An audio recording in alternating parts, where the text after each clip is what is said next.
চড়াতে চড়াতে জীবনটা শেষ হইয়া গেল রে। ওটা ছেলে আসলে দেখি তো একটু যাই। ওই ছেলে, তোমরা এই স্কুলে পড়ো বুঝি? হ্যাঁ, বেশ, তোমরা গন্ডগোল করো না। আজকে ওপর থেকে সাহেবাবু আসবে, তোমরা বইপত্রগুলো ভালো করে পড়ো, আমি একটু দেখে নেই। হ্যাঁ, পড়ো পড়ো। Good morning sir. কে রে? আপনি চলতে যাচ্ছেন কেন? বসুন। ও স্যার, বসুন বসুন বসুন। স্কুলের তো স্কোর কার্ড দেখে তো খুব একটা ভালো মনে হলো না আমার অফিস মহলে। কি না আমার স্কুলে? স্কুলে পড়াশোনা কেমন হচ্ছে ঠিক আছে দেখছি আমি। স্কুলের প্রত্যেকটা ছেলে মেয়ে যেন ভালো মতো পড়াশোনা করতে পারে, এটাই আমি তার জন্য কিছু প্রশ্ন করবো ওদের। বেশ ঠিক আছে। এই হামলা কামলা মেপলা উল্টা ঘন্টা আমাদের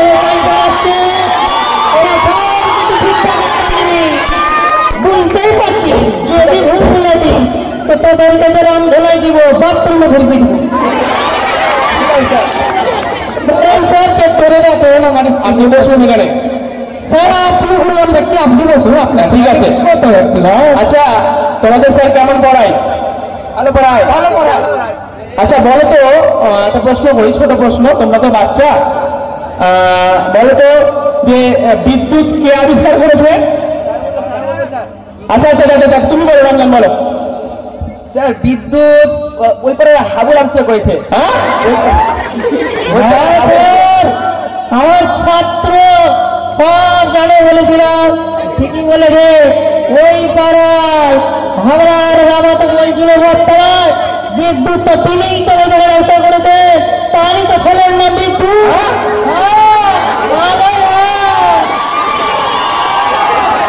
ওর ছেলের নাম বিদ্যুৎ আর তাই ও আবিষ্কার করেছে, আর আপনি এটা পড়িয়েছেন ওদের? হ্যাঁ তোমরা পড়াইনি রে। বল বল, এটা আমার শাস্ত্রে বল তোরা। ওপরে হাবড় আবিষ্কার করেছে বিদ্যুৎ। বাপরে বাপ। আর একটা প্রশ্ন করি বলো তো, যে তোমাকে ধরো দুটো রুটি দেওয়া হলো, দিলাম তুমি দুটো রুটি খেলে, তাহলে দুটো রুটি খাওয়ার পরে তোমার কাছে আর কটা রুটি থাকে বলো তো? আমার কাছে মনে হয় তরকারি থাকবে। আমার ছাত্র এত সুন্দর সুন্দর কোশ্চেনের উত্তর দিচ্ছে, মিডল দেন মিডল। হ্যাঁ আপনি বলবেন যেমন মাস্টার তেমন তার ছাত্র। কি সুন্দর, আপনার কথা শুনেই তো আমার মেডেল লাগবে না। আচ্ছা ঠিক আছে, এই প্রশ্নটা করি আমি, তাহলেই বুঝতে পারবো কেমন পড়াশোনা করায় মাস্টার মশাই, না মাস্টার নাকি এটা আমি দেখছি। আচ্ছা এটা বলো তো, তোমরা সবাই জানো তো যে পৃথিবীর বিখ্যাত একটা প্রাচীর আছে চীনের প্রাচীর, জানো তো? আচ্ছা চীনের প্রাচীর কোন রাজা ধ্বংস করেছিল, ধ্বংস করার চেষ্টা করেছিল বলো? স্যার মুখাকে ভেঙেছিল ওই প্রাচীর, চীনের প্রাচীর মুখার্জুন আমি ভেঙেছিলাম ওই কালকে থেকে। কে মুখার্জুন ভেঙেছিল? সত্যি স্যার, মার গেছে, আমি হয়নি স্যার, সত্যি আমি হয়নি, আমি কালকে ছিলামই না। কে ভেঙেছিল?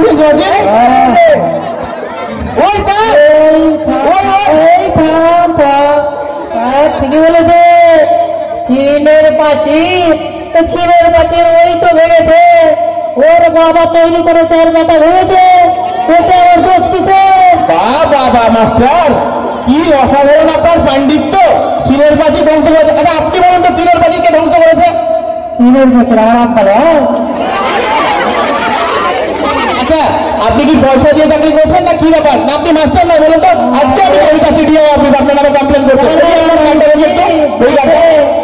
আমি গরু চড়া একটু কানে ছাত্রটা শুনে লজ্জা লাগবে শুরু করেছে। আরে চাকরিটা আমি গরু চড়াই, ওই যে আমাদের লজ্জা লাগে বলবো এইখানে নেতার বেটা চাকরিটা টাকা দিয়ে করেছিল, শুনে আমাকে ডিউটি করতে কাটালটা উঠেছে। মাস্টার নয়? আমি মাস্টার নয়, আমি রাখাল, পয়সার বিনিময়ে আমি এই সমস্ত করি। কেমন কত টাকা দিয়েছে বলবো? লজ্জা লাগছে। বলেন। বেশি নয় 40 লাখ টাকা। 40 লাখ টাকা চাকরি নেওয়ার জন্য? চাকরি নয় তো ঘাস কাটার লেগে দিয়েছে নাকি? আচ্ছা বুঝতে পেরেছি। আপনি দেখুন তো আপনাদের হেড ম্যাডাম আছেন, উনিকে ডাকবো। ম্যাডাম তো ডেকে নিয়ে আইতো, সব বিশ্বাস করে যত সব যাওয়া মাস্টারটা টানলা যারা আপনারা দেখছি যা বলবেন। অফিসার বাবু আপনি চলে এসেছেন? আপনি তো অফিসে দেখা করলেন না, এখানে এসেছেন। গুড মর্নিং ম্যাম, ভালো আছেন? হ্যাঁ গুড মর্নিং, ভালো আছি। আপনি ভালো আছেন? এই চলছে কোন রকম। বলছি আপনার স্কুলে এলাম তো আপনি তো ম্যাডাম এই স্কুলের, তাই তো? হ্যাঁ আমি হেড ম্যাডাম। হেড ম্যাডাম, আচ্ছা। তো আপনার স্কুলের ছাত্রদের কি করুণ অবস্থা। একটা প্রশ্ন করছি উল্টো প্রশ্ন, আর একটা প্রশ্ন করছি অন্য উত্তর। শিক্ষক বলছে শিক্ষক নয়, শিক্ষককে টাকা দিয়ে চাকরি পেয়ে তার বদলে গরু চড়া তাকে ধরে নিয়ে এসছে। চেষ্টা করেছিল ওই কার আব্দুলের বাবা না কাব্দুলের বাবা কি বললো নাম? হতে পারে ওই লোকটা খুব বদমাশ। আমার স্টুডেন্ট গুলো একটু বদ আছে, কিন্তু ওই পার্টির টাচে পৌঁছে করতে পারবে না। দেখতেই পাচ্ছেন এই খিচড়ি খেয়ে শরীরে এই শরীরে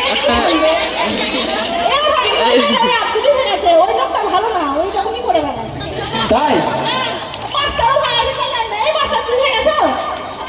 আমি কেন ভাঙবো, আপনি ভাঙেননি? যায় না, বিশ্বাস না। এরা কে কি করে বেড়ায়, ওই আব্দুলি হয়ে গেছে বোধ হয়। যেমন মাস্টার তেমন ম্যাডাম তেমন স্কুল, কি চলছে সমাজ ব্যবস্থায়। না না, আপনার রুমে যাওয়ার আমার কোনো প্রয়োজন নেই। আপনাকে আমি আজই ডিও অফিস দিয়ে আপনাকে সাসপেন্ড করাবো স্কুল থেকে। সে সাসপেন্ড পরে করাবেন, অফিসে গিয়ে কথা বলি। সবকে একদম আলুর মতো করে কেটে ভেজে দেবো। চলেন আপনি আসেন। আচ্ছা অফিসে চলুন দেখি কি হচ্ছে।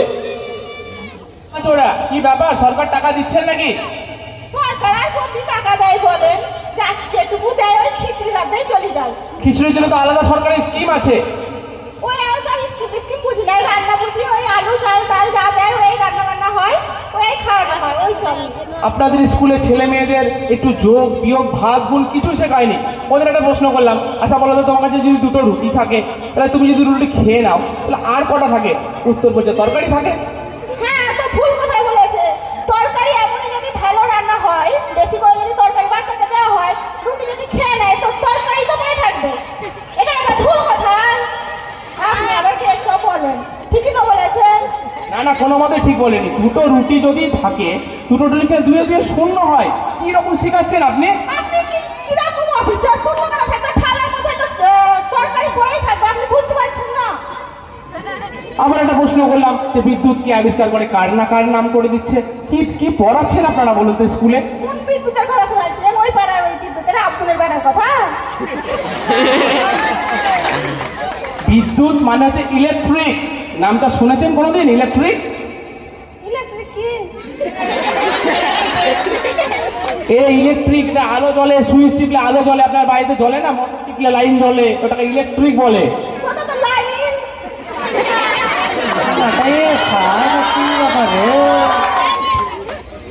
কি অবস্থা পড়াশোনার আপনার স্কুলের। না না, এইভাবে চলতে পারে না সমাজ ব্যবস্থাটা। এই স্কুলে আমি আজই যাচ্ছি, আজই আমি যাচ্ছি, আমি যাচ্ছি আজই। না না না না, কোনো মতেই নয়, আপনাকে স্কুলে চাকরি চালাতে হবে না, আমি আজই যাচ্ছি। শুনেন শুনেন, একটা কথা আছে, বসেন কেন এরকম করে পালা দিচ্ছেন? বসেন সবাই সব সবাই রেডিও দেখো এসআইয়ের। আচ্ছা বসলাম, বলেন কি বলছেন? না বলছিলাম মানে আমাদের যে ম্যাডাম, মানে একটা কথা বলি শুনেন। ব্যাপারটা হচ্ছে আমি না হেড মিস্ট্রেস নই। আপনি কে তাহলে? কি কথা রে বাবা রে। খুব ভালো রাধি, একদিন আমাদের বাড়ি আসবেন, খাওয়াবো। সবই চিটিং বাজি।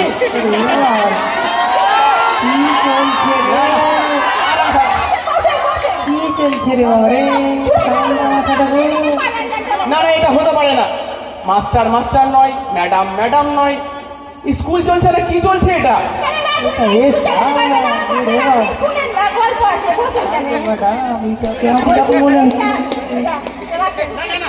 এটা হতে পারে না। টাকাই তো ম্যাডাম নিতে বলেছে। আমি টাকা ওই সোজা হাতে নিতে পারি না, না একটু আমার একটু ব্যাপার আছে তো। কি হলো গো? আমি দেখেছি রে বাবা, কত লিলেন গো? যাই হোক, সবই ঠিক আছে বুঝলেন, আপনার স্কুলের মোটামুটি সবই ঠিক আছে। তো ব্যাপারটা হচ্ছে গিয়ে আজকে কিন্তু আপনারা বেঁচে গেলেন, কারণ এসআই সাহেব তিনি আসছিলেন। আমি এসআই নই, আমি হচ্ছে কি ওই এসআই সাহেবের ড্রাইভার।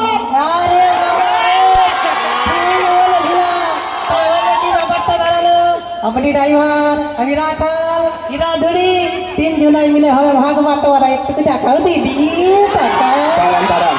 বাবা রে, আপনি ভালো রান্না করেন শুনলাম।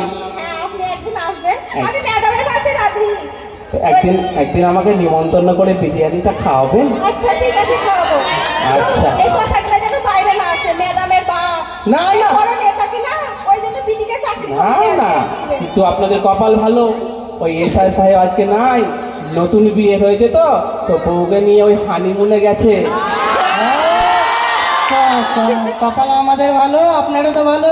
4 লাখ টাকা বললেন, মোড়া আপড়ে বসে বসে খাবেন এখন, সেটা ভালো নয়। ঠিক আছে, আমাদের তিনজনেরই লাভ হয়েছে, বলেন কি স্যার? হ্যাঁ ঠিক আছে, আমি আমি তাহলে চলছি, যাচ্ছি। আপনাদের স্কুলে সব ভালো ভালো A+ গুড, একদম 1 নাম্বার সমস্ত কিছু। ঠিক আছে ম্যাডাম, ঠিক আছে, নমস্কার ম্যাডাম। আপদটা বিদায় হয়েছে, চল ঘুরে আসি। শেষ হলো। অনেকে হয়তো টাকা দিয়ে চাকরি পায়নি, কিন্তু কেউ বিশ্বাসই করতে চায় না। এমন একটা সমাজ তৈরি হয়ে গেছে আমাদের, মানে চাকরি পেয়েছে মনেই সে টাকা দিয়ে পেয়েছে। টাকা ছাড়া কেউ চাকরি পেলে সবাই ভেবে নেয় না টাকা দিয়েই পেয়েছে। আমাদের বর্তমানে বিভিন্ন টিচার রয়েছেন যাদের চাকরি যেতে বসেছে, প্যানেল ক্যান্সেল হতে বসেছে, তাদের মধ্যে হয়তো কয়েকজন টাকা দিয়ে চাকরি পেয়েছে, কিন্তু অনেকজন কিন্তু নিজের মেধা থেকে পেয়েছে। তাই আমাদের আজকে উদ্দেশ্য ছিল শিক্ষাকে ছোট করা নয়, বা কোনো টিচার কাউকে ছোট করা নয়।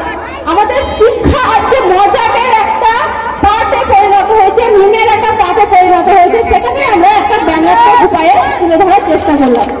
আমাদের শিক্ষাটা আজকে একদম নিচু পর্যায়ে এসে পৌঁছেছে। কোনো মাধ্যমিক এইচএসে ফার্স্ট সেকেন্ড স্টুডেন্টকে যখন জিজ্ঞেস করা হচ্ছে, এখন বর্তমানে কেউ একজনও বলছে না যে শিক্ষক হতে চায়, কারণ শিক্ষকদের মানটা কোথায় এসে পৌঁছেছে। এর জন্য দায়ীকে আমাদের সমাজের প্রত্যেকে, টিচার থেকে শুরু করে স্টুডেন্ট, অভিভাবক প্রত্যেকে। তো আমাদের সকলের সমান প্রয়াসে আমরা চাইলে শিক্ষাটাকে আবার উপরে তুলে আনতে পারি, এই ছিল আমাদের উদ্দেশ্য। আমি প্রথমেই বলি, জন্ম হোক যথাযথা, ধর্ম হোক, কর্ম হোক ভালো, শিক্ষক তৈরি তুমি বড় দেশের নতুন একটি আলো। শিক্ষক, এই শিক্ষক কথাটির অর্থ একটু আমি বলি, বেশিক্ষণ নয়। শিষ্টাচার হয়ে ক্ষমাশীল পদে কর্তব্য পরায়ণ। শিক্ষক হবে একজন শিষ্টাচার, ক্ষমাশীল, কর্তব্য পরায়ণ। আর এই জায়গাটা যদি ঠিক না থাকে, তাহলে মানুষ তৈরি হওয়ার মতন বোঝাকান্তায় আমরা কোনো কিছুই পাবো না। তাই এখানে উপস্থিত সকল বোঝাকান্তায় বয়োজ্যেষ্ঠ ব্যক্তিদের আমি বলবো, আপনারা আপনাদের ছেলে মেয়েদের সেইভাবে তৈরি করুন। আপনারা ঠিক জায়গায় ঠিকভাবে শিক্ষাটাকে ব্যবহার করুন, কারণ শিক্ষা এমন একটা জিনিস, চোরে চুরি করতে পারবে না, ডাকাতে ডাকাতি করতে পারবে না, কোনো ভাই বোন দাদা বাপ মা কেউ কারো ভাগ নিতে পারবে না। শিক্ষা আপনার গলায় ছুরি বললেও আমি কিন্তু ওটা ভাগ পাবো না। তাই বলবো, শিক্ষাকে ভালো কাজে লাগান, ভালোভাবে ব্যবহার করুন। আপনারা যদি দুর্নীতির দিকে এগিয়ে না যান, কেউ দুর্নীতির দিকে যাবে না। এই বলে আজকে এই অনুষ্ঠান পর্ব শেষ করলাম। ভুল ত্রুটি হলে ক্ষমা করবেন ভাই হিসেবে, এবং কোনভাবে যেখানটায় আমার এই বক্তব্যের যেখানটায় পেছনে যে বড় রহস্য লুকিয়েছিল, তার কোনো কিছু যেখানটায় যদি কোনো কিছু যেখানটায় বলতে গেলে মানে একটু জ্ঞান দেওয়ার থাকে বা কিছু, অবশ্যই যেখানটা বলবে, এই বলে আমি শেষ করলাম। সকলকে আন্তরিক ধন্যবাদ। অনুষ্ঠান আমরা এখানে শেষ করছি।